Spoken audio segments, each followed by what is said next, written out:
Sinabi ba nila na ang iimbestigahan nila yung financial transaction ni Mr. Kerwin Espinosa? Nung binigay po sa akin yung information, Hindi kita tinatanong. Ang tinanong ko lang sa iyo is, did you ask for the details or binolunteer ng AMLAC? Let me tell you, na sa lahat ng implementation sila against the fight with the fight against drugs, hindi ka pwedeng lumapit sa drug pusher o sa drug lord at sabihin mo, pwede ho ba tumigil na ho kayo? Kasi lahat ito, all of these people, all of these personalities, they have firearms. Hindi mo pwede sabihin sa tumigil ka na. Ay ba, agad ng mga yan. I can say that in my city, when I was mayor, nag-improve yung nag-improve yung situation namin during the drug war because Ang sinasabi ko, I am not defending here the drug pushers, the drug lords. But what I'm saying is, you're violating the law because you have a different purpose in getting the search warrant. Yun ang malinaw. And history is telling us now, it never happens na lumabas ang katotohanan during the previous administration because that is part of the drug war. Yun ang malinaw. Sobrang nakakagulat na balita. Grabe, galit na galit ang mga congressman kay Colonel Marcos na panganga sa matinding nilang tanungan. Nagsalita na kasi si Congressman Richard Gomez, uminit na ang tensyon. Ayon sa nakalap nating impormasyon, isiniwalat na lahat ang nalalaman niya sa EJK, nagulat ang lahat ng congressman kay Colonel Marcos. Umamin kasi umayos daw ang lugar ni Congressman Richard Gomez noong linisin nila ang lahat ng gumagamit sa bawal na gamot. Sobrang intense ng kanilang mga tanungan, tapusin mo mula dulo hanggang umpisa.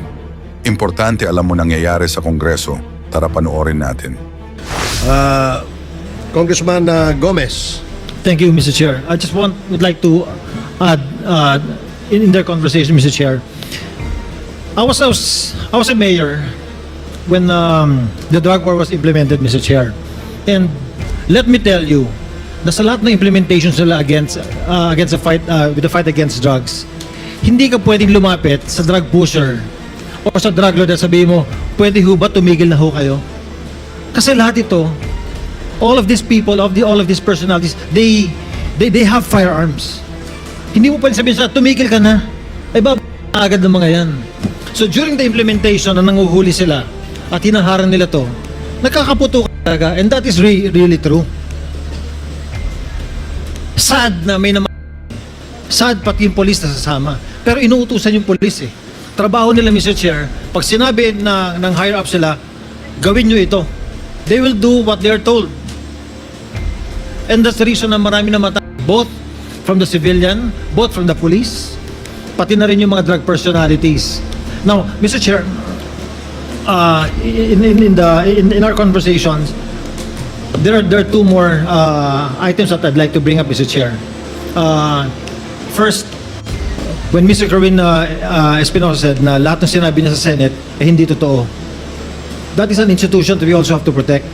What if he will go into another investigation and he will say that everything he said here is not real, is not true?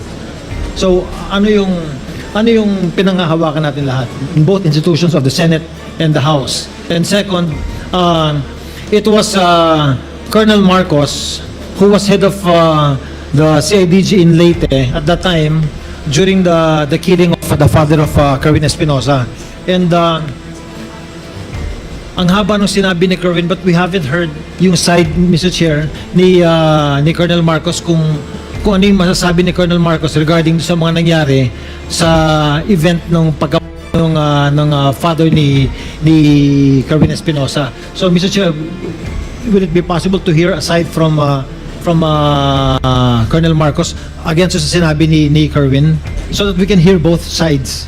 Yes, kanina, earlier, when Congressman Rog Gutierrez and other members were asking questions to Colonel Marcos, sinasagot naman ni Colonel Marcos yung patungkol doon sa kwento sa totoong nangyari doon sa loob ng kulungan sa Leyte.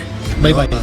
And somehow he has already given some information to the committee as to kung ano naman yung side o yung version ng story on the side of Colonel Marcos. Yes. Earlier, may mga comments na dinagdag si Colonel Marcos, but we reminded him na hindi pa pwedeng sumobra yung kanyang sagot dun sa tanong na tinatanong ni Congressman Gutierrez, and we promised him that we will give him time later on before we shift to another topic para magkaroon din ng pagkakataon siya sa committee ito na magkwento o mas masagot yung mabigyan ng isang side o isang anggulo yung sinasabi naman ni Kerwin Espinosa, and we will give him that later, Your Honor.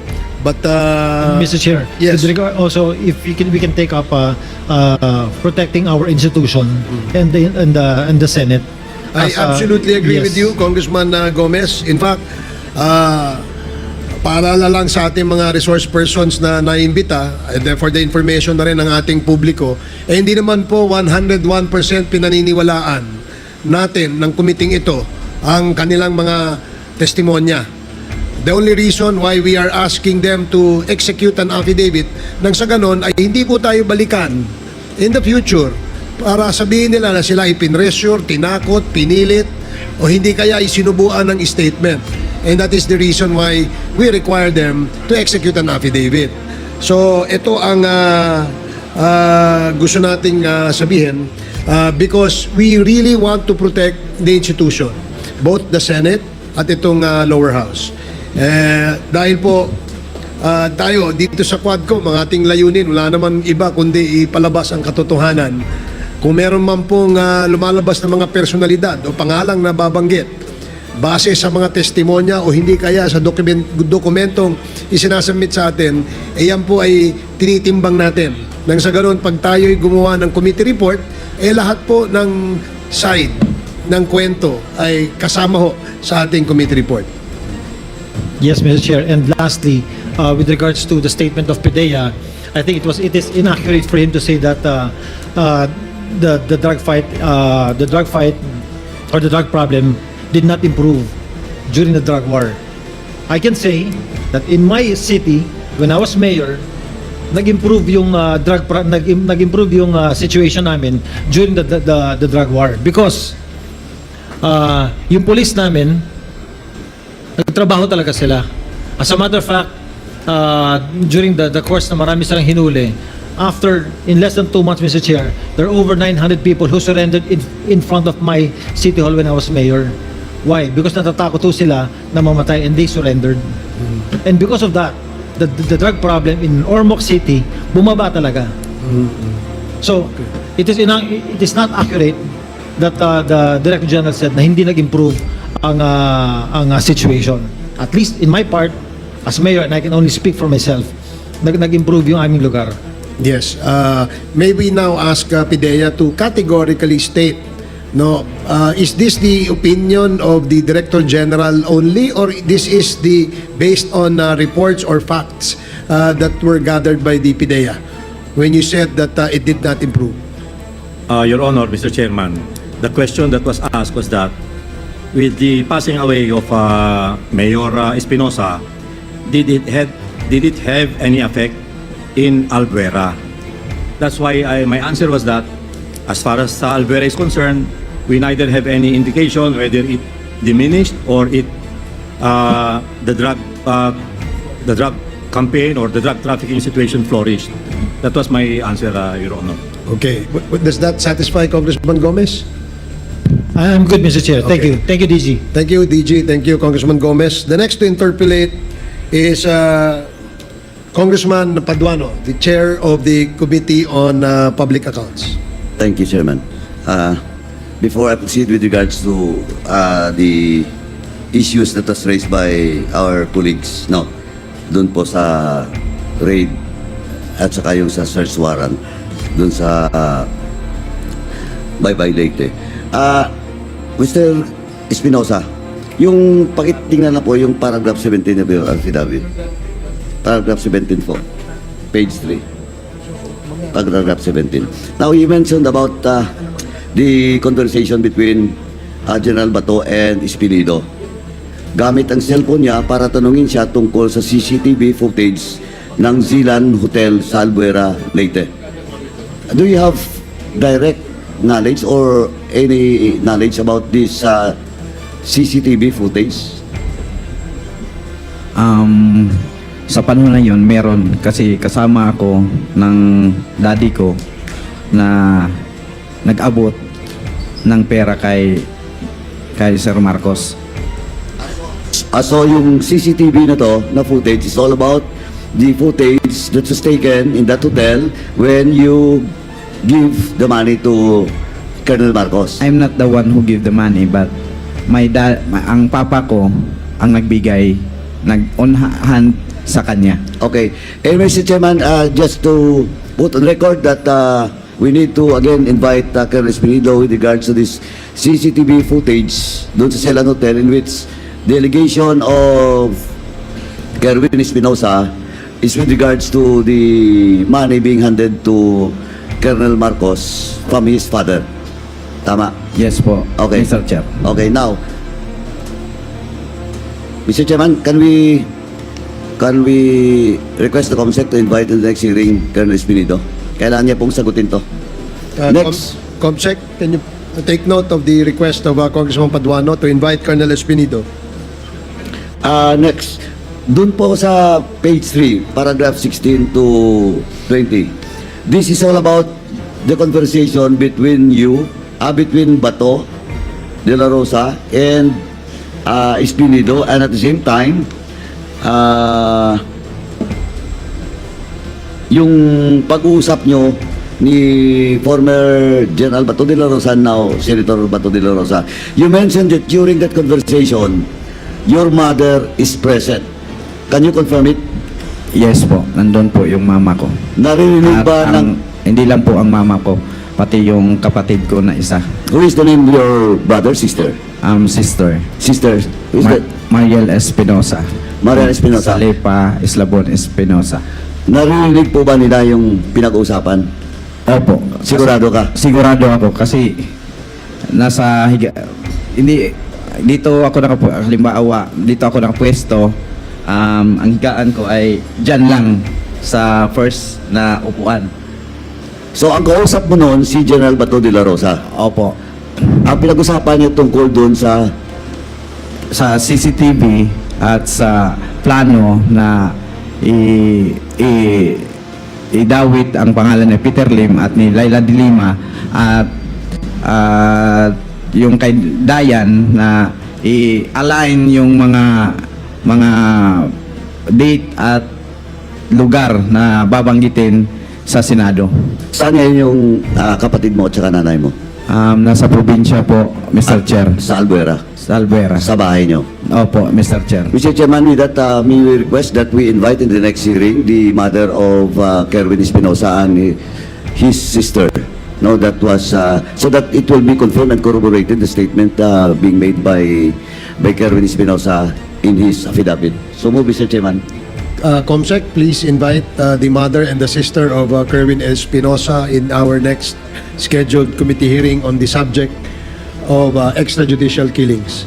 And Mr. Chairman, can we request, since General Torre, the head of the CIDG in the whole country, can we request General Torre to secure the safety of the name mentioned, the mother and the sister of Kerwin Espinosa?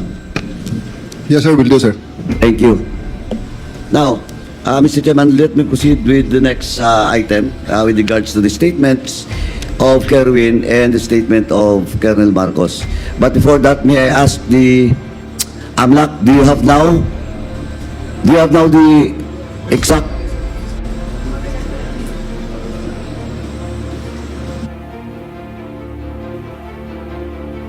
before AMLAC, we should try to answer when Congressman Konghoon asked the CHR with regards to complaints and complaints on extrajudicial killing. On the records, he mentioned about police officers involved, and Congressman Konghoon requested for the figures. But let me amend such or a rejoinder on that. Can we request not only the figure, can we request the list of all the PNP officers in that complaint, no? And the circumstances. And that includes the dates. the dates, the cases, the incident or accident happened with regards to AGK? Honorable Chair, yes, the Commission on Human Rights will comply with the request of the Honorable Committee. Can you submit it before the next hearing? Yes, Your Honor, we will comply, Your Honor. Thank you. Thank you, Your Honor. Now, AMLAC, with regards to the 5.1 billion freeze order by AMLAC been mentioned by Colonel Marcos, is it correct? Your Honor, at present, there is a civil forfeiture case which is ongoing against Mr. Kerwin Espinosa, and properties which are frozen at present. For the peso account, it's amounting to 1,235,439 and 90 centavos. And there is also a US dollar account in the amount of $502 and 33 cents. Also, there are 11 real properties. This include a one residential lot worth 336,000 pesos. Another is one fishing ship, 17 motor vehicles, 4 motorcycles, 4 firearms, and 2 watercrafts. The asset preservation order on these properties were issued on the 31st of July 2017. So there is no 5 billion, Your Honor, that was frozen by the AMLAC. That might have been sourced from news articles. Colonel Marcos, can you comment on that? Yes, Mr. Chair. Actually, kanina dumapit po ako sa taga-AMLA, sir. Pre-provide ko sa kanya yung documents na pre-provide din sa akin nung dalawang attorney ng taga-AMLA. Yung scheme. Sandali po. Yung Documents coming from the AMLAC. Yep, yep. Yung attorney. Is it official and authenticated? hindi naman po, sir. O hindi dapat. So you should not mention in this committee those documents that it's not official. Pati po yung Sandali. Yes, sir. Sama na. You should not use it in your statement, those documents that is not official. Yes. And who is that two attorneys? From AMLAC. Pinipilit ko pong i-recall. Now you don't recall. Yung Now you can't recall. Can you recall it or not? Nandun po sa isang cellphone ko, sir. Sa isang cellphone ko na hindi ko na ginamit. At saka nag-provide po ako ng cheque na nandoon po yung corporation. Blue. Sandali. Opo. Sandali. Dahan-dahan mo na. I'm just asking you about that 5.1 billion.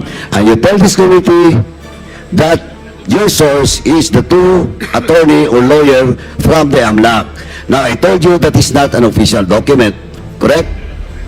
It could be, hindi ba siya authenticated, sir? Oh, that's why you cannot use it. Gandahan ka po. Dito sa committee ito. Second, you cannot even remember the two lawyers from AMLAC. Pardon, sir? Hindi mo na matandaan yung dalawang abogado. Pili ko nire-recall, pero sigurado ako, sir, nandun sa isang cellphone ko po yung How did you get that information? You talk to them? Personally? We were ongoing, sir, with the financial... Sandali, you talk to them, yes or no? Personally? Personally, sir. Oh, sir, you cannot remember the names? You talk to them personally, but you cannot remember the names? Even surname or family name? Eto I just want to warn you, because we will produce the two lawyers. If you cannot name it in today's hearing, I will cite you in contempt for lying. Hindi ako... Just want to warn you. Huwag mo kaming burahin dito, Colonel Marcos. Are you still with the CIDG? Yes po, sir. Oh, General Torre, yung tao mo is telling a lie. He is lying in front of this committee. So you can name the two lawyers? As you have mentioned, you talk to them personally. But now you cannot mention the name. It was 7 years ago. Okay?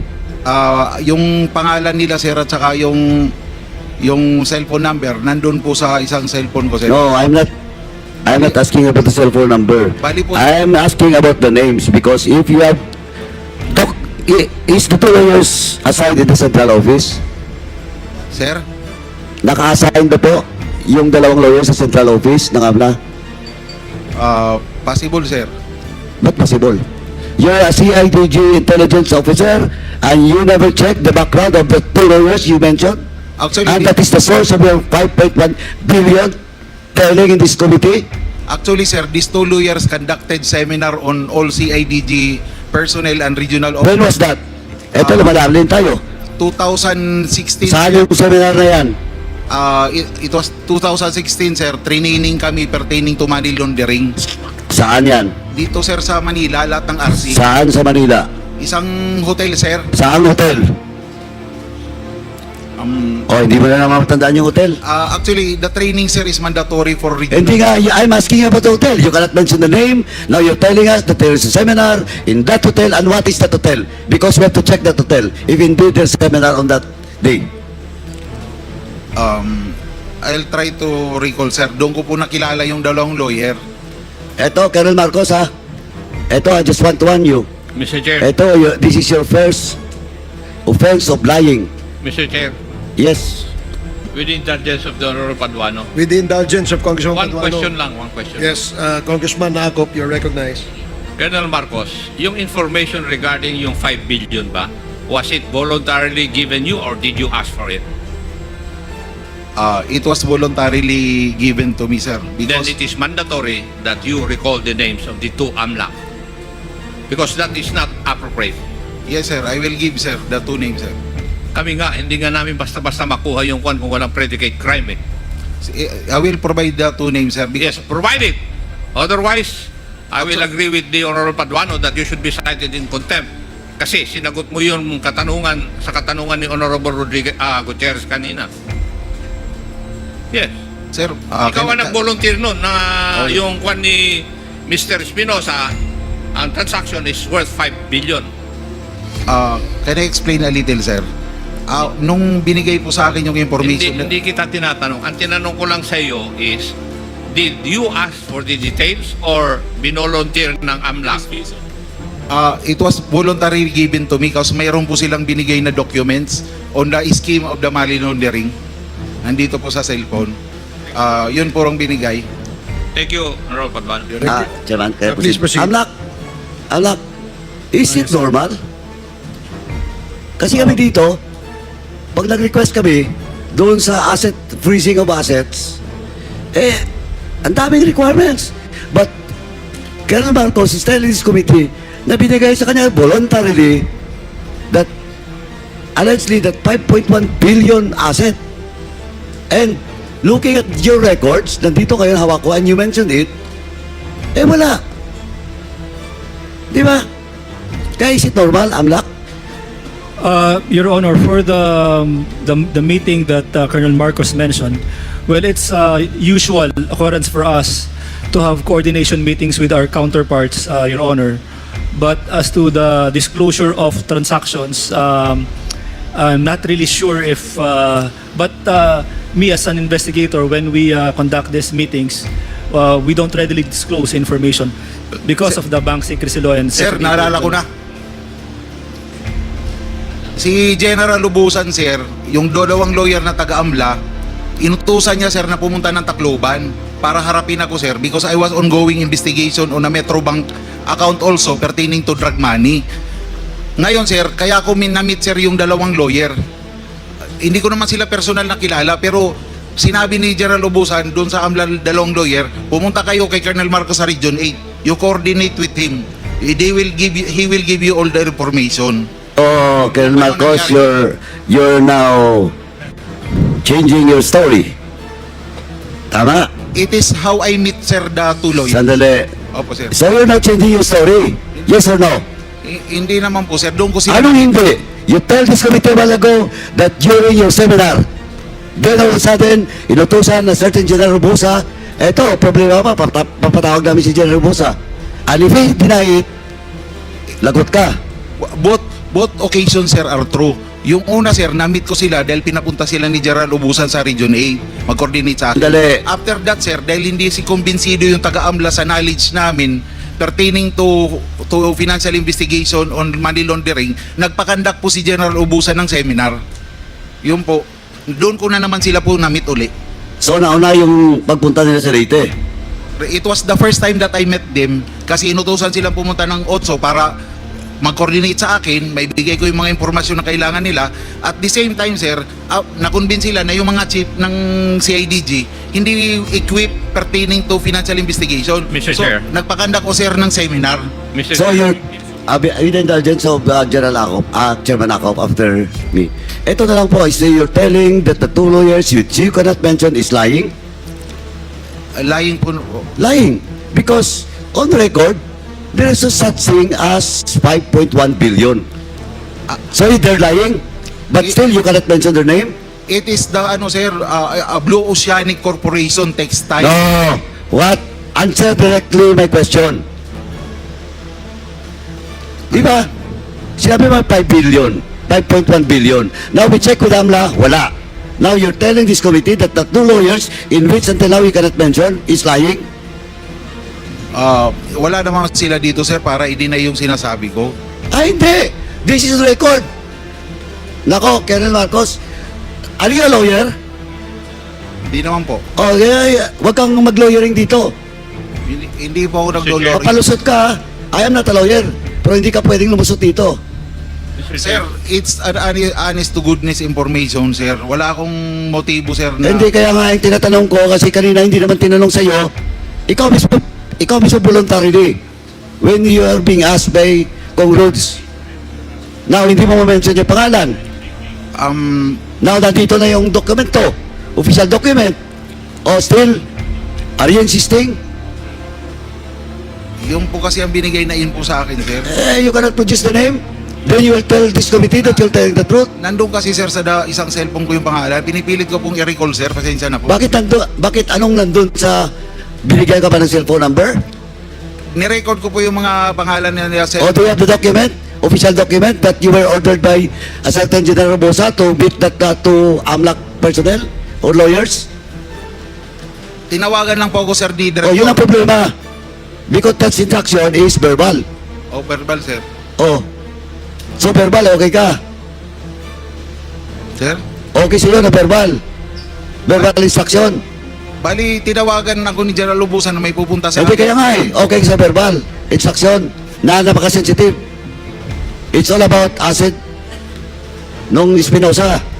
Oh, they were ongoing investigation noon, sir. Oh, yun yung problema mo, Tony. Ongoing po. Colonel Marcos, yun ang problema mo. Eto i-hold ko muna. Yes, Chairman Acop. Mr. Chair,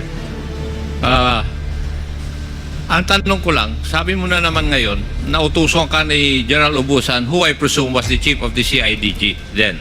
Yes, sir. Siya ang boss mo. Inutusan o sinabihan ni General Ubusan yung dalawang AMLAC na pumunta sa iyo kasi ikaw ang nakakalam. Tama ba yung pagkarinig ko sa sagot mo?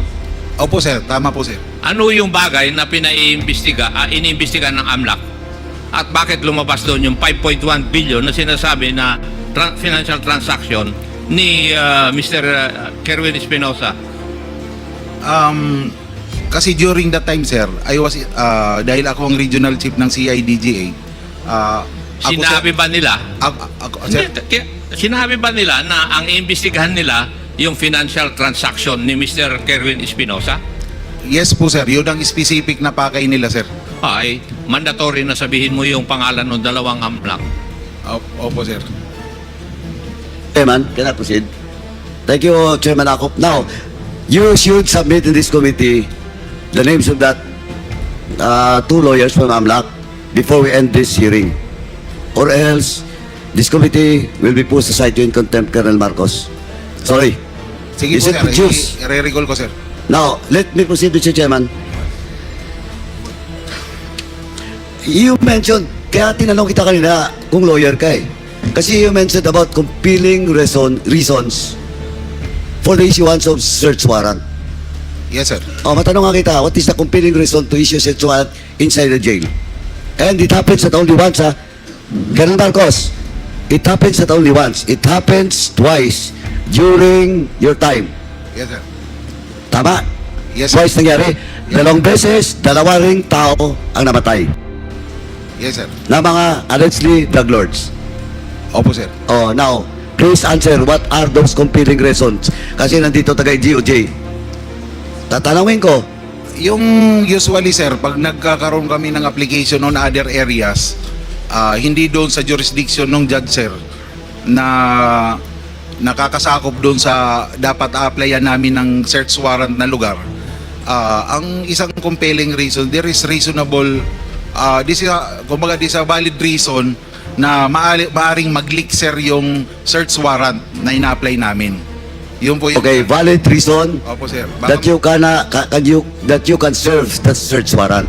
Tama? Bali, pag mag-a-apply po kami, sir, sa isang judge na sasabihin ng judge, o bakit dito kayo nag-a-apply? Eh, may judge man doon sa lugar na yon. Hindi, sandali. Opo, sir. Ikaw, Colonel Marcos, ha? Halata ka na. Ang tinatanong ko lang yung compelling reason. Hindi kung saan mo kinuha. Darating tayo dyan mamaya. Opo, sir. Kung saan ka nag-apply, darating tayo mamaya. You answer first. Sa'yo to nagaling eh. Opo, sir. Bali, ano yung pang reason, sir? Yung para hindi mag-leak po yung search warrant. Kasi Okay? pag minsan kasi... You are not, Colonel Marcos, you are not answering my question. Ang sinasagot mo, Colonel Marcos, makinig ka. Ang sinasagot mo, yung reason why, instead of getting search warrant in Leyte, you get your search warrant in Samar. Yun yung sinasagot mo. Di ba? Opo, sir. Mali. Ang tanong ko, what is the compelling reason to issue a search warrant in a government facility, and in this case, a jail under the Bureau of Jail Management and Penology. What is that compelling reason? We have a reason to believe, sir, based on the intel reports, that there is collusion between the jail guards. Again, you don't answer my question. Ang tinatanong ko, hindi kung saan ka kumuha ng search warrant. Ang tinatanong ko, yung sinasabi mong compelling reason to issue a search warrant inside a government facility, and in this case, sa jail, under the supervision of the BGMP. O anong compelling reason? May intel report na kami, sir, na yung mga jail guards is medyo kumbaga patong na, sir, doon sa operation. Dali. Again, yung tinasagot mo sa akin, application of search warrant, pupunta rin tayo doon na mamaya. Ang tinatanong ko lang, ano yung sinasabi mong compelling reason for you to ask for search warrant, and the court will issue a search warrant indeed in a government facility, and in this case, jail under the BGMP. Ikaw nagsabi. Because there is a criminal act going on, sir, inside the jail. Kumbaga, merong... Criminal act? Oh, parang may... Okay, mamaya punta natin. DOJ. Nandito yung DOJ? Criminal ka, tandaan mo ha, Colonel Marcos, pag nagkamali ka dito, na nagsisinungaling ka, baka baguhin mo na, I will cite you in contempt. DOJ, did you get the question that I raised to Colonel Marcos na defensive siya, umiiwas siya, nasagutin? O what is that compelling reason daw? Is there compelling reason to issue a search warrant in the jail? Mr. Chair, regarding that particular case, Mr. Chair, there's already an en banc decision by the Supreme Court saying that there is no compelling reason for the issuance or for the issuance of the warrant. I mean, there's no compelling reason for the application of a search warrant in a jail facility, Mr. Chair. That is a jurisprudence. Yes, Mr. Chair. Oh, Colonel Marcos, eto, hindi ako lawyer, pero ganon din pagkaintindi ko. Eto, DOJ na yung sasabi. Oh, do you want to contest the opinion of the legal minds from DOJ? Hindi po, sir. Oh, better not talk. Kasi yun lang tanong ko eh. Now, next. Eto, establish. Okay, kasi under the jail management, may uplan galugad dyan eh. Di ba?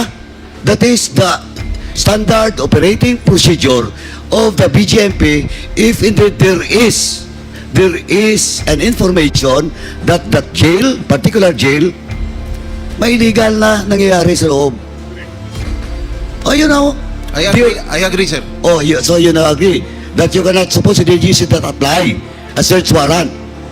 That is the opinion of the DOJ. Actually, sir, yung operation na yun, hindi naman talaga papayag na papasok sa isang disabled. Sandali, punta natin mamaya yun.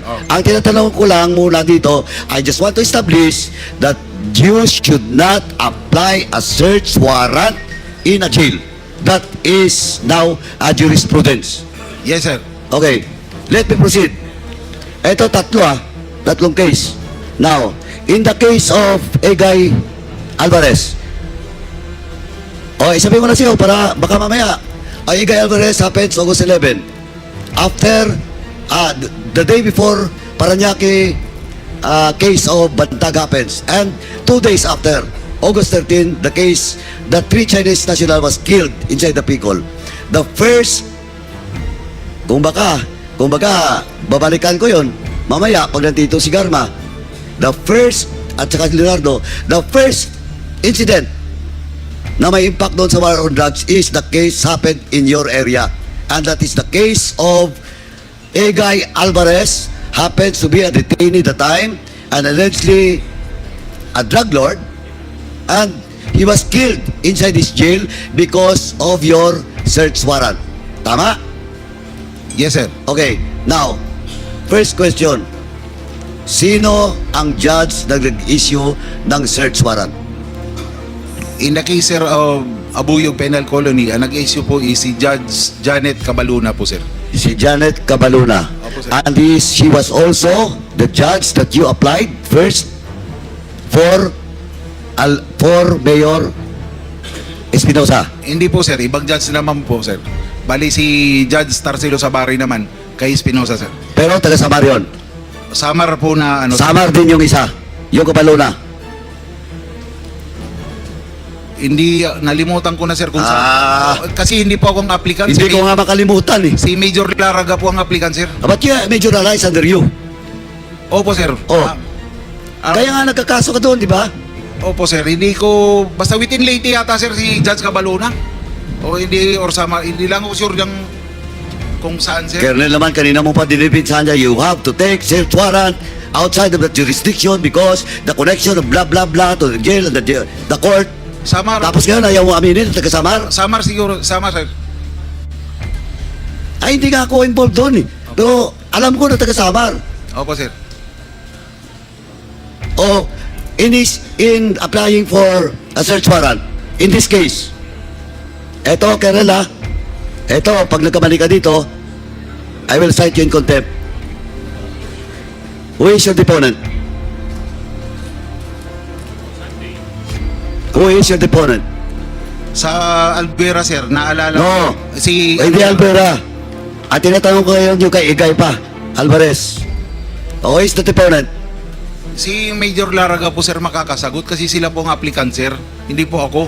Di sila pumunta sa judge. Pero maalala ko But, sandali, but, yung major is under your watch. Opo, sir. Tama? Opo, sir. O, di ba? Hindi. Oh, so you allow that major to ask for a search warrant without knowing the deponent? Sir, ganito po ang procedure namin sa CIDG. Yung mga provincial officers po namin, kanya-kanya po yan nag-a-apply ng search warrant. Ang regional chief po, sir, hindi po nagtatanong kung sino po ang deponent. Sandali. Opo, sir, ganun po. Sandali. But, Colonel Marcos, ha? Ito part of the drug war. And in Region 8, you're the one supervising such campaign as CIDG chief. Opo, sir. Oh, now, sinong major yon? Police Major Leo Laraga, sir. Siya ang provincial... Ngayon, he's assigned in where? Leyte Provincial Chief siya. Ngayon, saan siya naka-assign? CIDG pa rin ngayon, sir. Is still active? Yes, sir.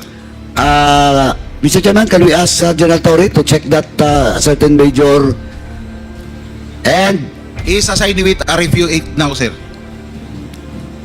RFU 8? O, CIDG 8, sir. 8. She is the chief. No po, sa ngayon siya ang chief investigator yata doon, sir. Oh, can you call him?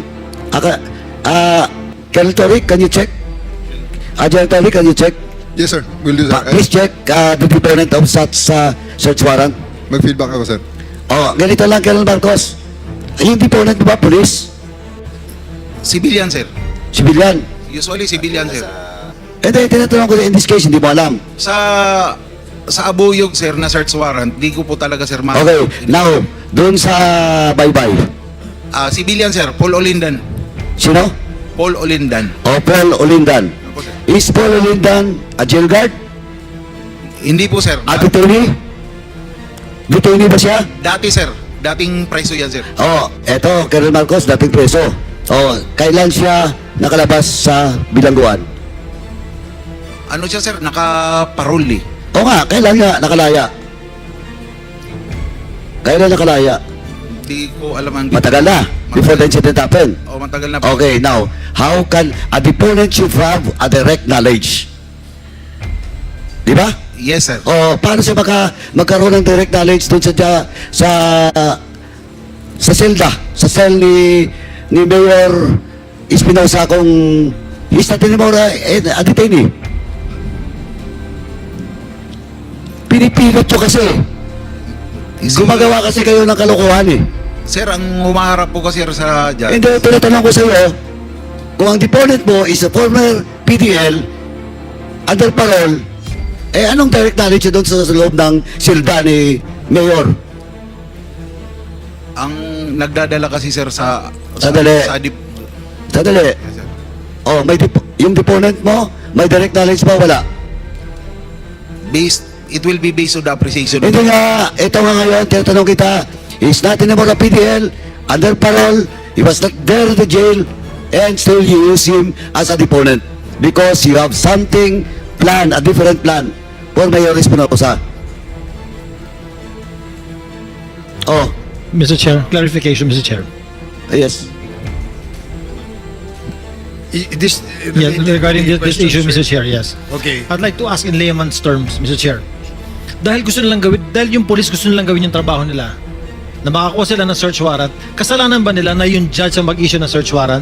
Now, if there is a jurisprudence from the Supreme Court, bakit nag-issue ang judge? Hindi, yun na nga eh. Ang point dito is, May. deponent per se should have a direct knowledge. And of course, may problema ang judge. But at the same time, may problema kayong mga police. Alam mo bakit?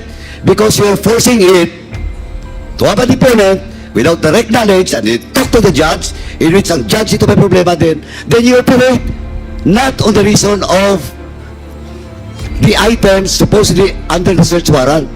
Yun ang malinaw eh. Namatay si Egay Alvarez. Eh, hindi ko sinasabi na he's not a drug lord. In fact, ako alam ko, he's a drug lord.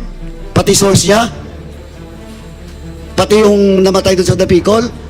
But of course, it's a different thing. It's a different story. We're talking about extrajudicial killing here. And hindi to simpleng coincidence. Hindi simpleng coincidence.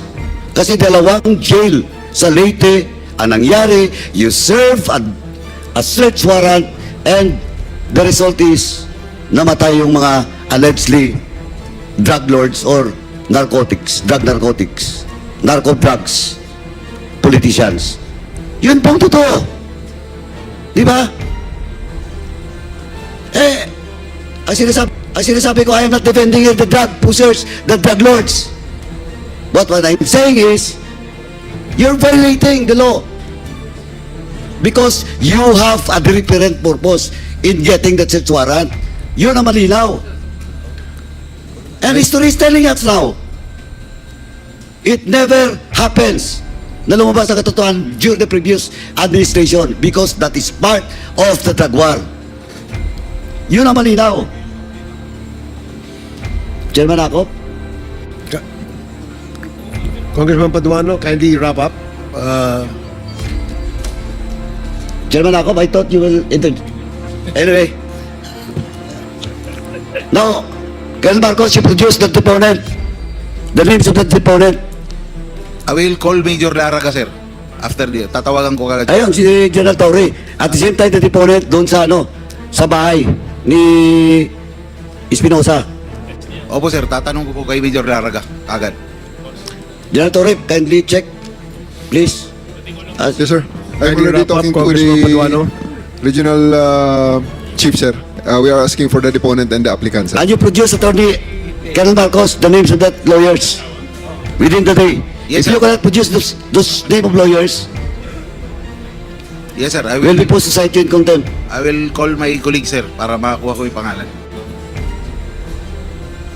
Now, you're saying about the involvement of the jail guards, di ba? Kaya kumuha kayo ng search warrant doon sa kabila, sa Samar, instead of getting it in Leyte. Yes, sir. O now, dahil, ba't doon kayo kumuha? ng search warrant? Why? Sa Samar, sir. Yeah. Ba't doon sa Samar, not in Leyte? Ganito po yan, sir. Si Major Laraga po, yung provincial officer ko, they are po the operating arm of different provinces.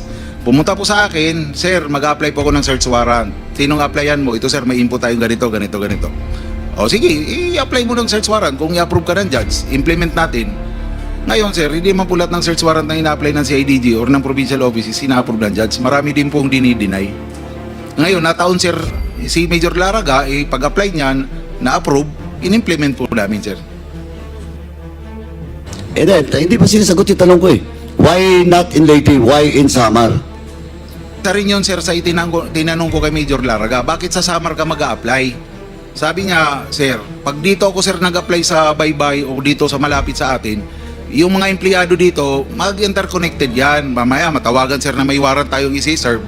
Yun ang binigay niyang reason sa akin. Ano yan? Teorya niyo yan. Yeah, presumption nyo. Diba? Assumption po ni Major Laraga, sir. Hindi, pati kayo. Siyempre, nag-report na nga sa iyo eh. Pinayagan mo kahit na doon sa kabila. Yes, sir. Oo, Nag-okay diba? ako sa kanya, sir. But a while ago, you're talking about the collusion between the alleged drug lord and the jail guards. Diba? Sinabi mo yun? Yes, sir. That is also based on the intel report submitted by Major Laraga. Major Laraga? Yes, sir. Leo Laraga, sir. Siya yung ano? Siya yung na-demote Oh, sir. Bali from na-demote yan, sir. because of? Under appeal sila sa NAPOLCOM. Because Because of because the of? administrative charge, sir, pertaining to the Espinosa case. Okay. Now, ganito lang yan kasi, Colonel eh. Kasi if you have strong evidence or data, no evidence, with regards to collusion between jail guards and the drug lords, did you file a case against those jail guards? Hindi po, sir, nag-file si Major. Hindi kami nag-file, sir. O bakit hindi kayo nag-file? Kasi, di ba, kaya nyo kinuha yung search warrant sa Samar, not in Leyte because you believe that there is collusion between drug lords and the jail guards. So why didn't you file a case against the jail guards? Sometimes kasi, sir, intel reports doesn't stand in court. Hindi po tatayo sa korte ang intel report, sir. Yun yung problema eh. Kindly wrap up, Congressman Anyway, Paduano. Hindi pa ako tapos sana. No, you will have your time. Anyway. After this round, we will have another round because we still have another resource person that we will have to present before this committee. And then, I will guarantee you that you will be the next interpellator in the first round of that particular resource person. Mr. Chairman, magkakasunod-sunod kasi ito, baka malaman pa ni Colonel Marcos. I will just hold my questions, Mr. Chairman. But again, I just want to manifest once again that Colonel Marcos should submit to this committee the names because before this hearing ends, in today's hearing, because I have to talk to that lawyer. Nandito naman po yung AMLA. Okay. Then, yung question of the names that we asked about the deponent. Sir, I will call Major And then, Laraga. nandun si General Torre din, is now communicating, I think, he's now communicating with Major Lara. May mga tanong pa ako doon, marami pa po. Now, lastly lang pala, Mr. Chairman, can I ask the, baka makalimutan ko, can I ask the DOJ, what are Mr. Chair. what are those reason or requirements, legal requirements that the case of Igay Alvarez, in the case of Inwits and the case of Mayor Alvera, in which police officers are involved in the death of those allegedly detained drug lords? What are the reason, the basis or reasons for it to be reopened?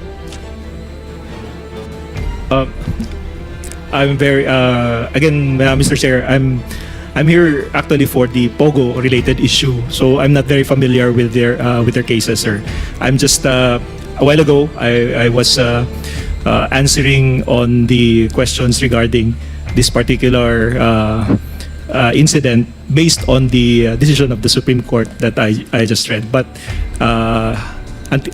as of now, I'm still. I'd like to refer back to our main office so that we could inquire upon it. Please. Now, can I get the opinion na lang, last na lang, Mr. Chairman, can I get the opinion of our dear colleagues, former colleague, is also a top-notch lawyer, may kababayan in Bacolod, Congressman Nery Colmenares, with regards to possible reopening of cases, no? Of the case with doon sa kay Egal Alvarez, and the same kasi namatay doon sa loob ng jail. And I do believe that may problema po sa process, and I also do believe that the purpose of that trade, no, and the search warrant is not to get what is in the search warrant, but the life of the two PDLs. Yes, Mr. Chair. Thank you, Mr. Chair. Yes, there is always that possibility of opening up these cases, Mr. Chair. Secondly, the issue of search warrant factories had been an issue. That's why the Supreme Court was even forced later on to say na hindi pwede yun. You're using, because many people died because of these search warrants issued by Metro Manila judges, Mr. Chair. So, in cases such as this, misuse of the legal processes of the law, or heinous crimes like, crimes against humanity, for example, Mr. Chair, this can always be opened anytime, Mr. Chair, especially since they do not prescribe, Mr. Chair. Thank you, Mr. Chairman. Thank you, Congressman Nery. Thank you. Thank you, Congressman Paduano. Colonel Marcos, huwag ka muna umalis. Hanggang alas 12 tayo ngayong gabi, and we will definitely come back to you during the second round. Now, ngayon, ikaw, bilang Pilipino, ano ang masasabi mo at reaksyon sa balitang ito? Mag-iwan ka ng komento sa ibaba at atin pong babasahin isa-isa.